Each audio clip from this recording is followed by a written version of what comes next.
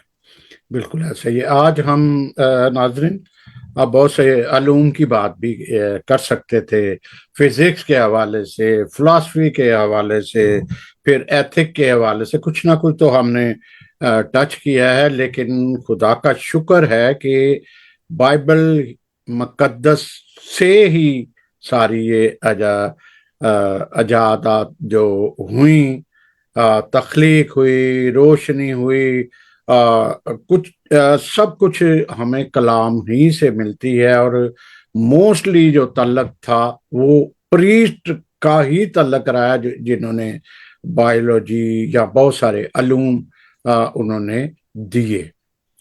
تو میں ایک بات ضرور فاضل جی کہنا چاہوں گا ٹھیک. اس حوالے سے بھی کہ بہت سارے لوگوں کو شکوہ گلہ بھی ہے کہ جو خدا کی پہچان میں ایک اہم رول جو ہوتا تھا وہ ہمارے پریسٹ کا مومنین کے ساتھ ایک جو وزٹ ہوتا تھا، یا کیٹیکسٹ کرتے تھے، یا دوسرے پاسٹر یا ایلڈر، یا اس طرح کے جو چھوٹے مطلب کہہ لیں کہ پریسٹ کے بعد جن کو ذمہ داریاں دی جاتی ہیں، وہ رابطے ختم ہونے کی وجہ سے جو ہے خدا کا امیج جو ہے، اس کا تصور جو ہے، جو اس کی اہمیت ہے، جو تعلق ہے، جو محبت ہے، وہ آہستہ آہستہ کم ہونا شروع ہوا ہے، اور مشکلات مزید بڑھ رہی ہیں. اور اس وقت احساس پیدا ہو رہا ہے، جیسے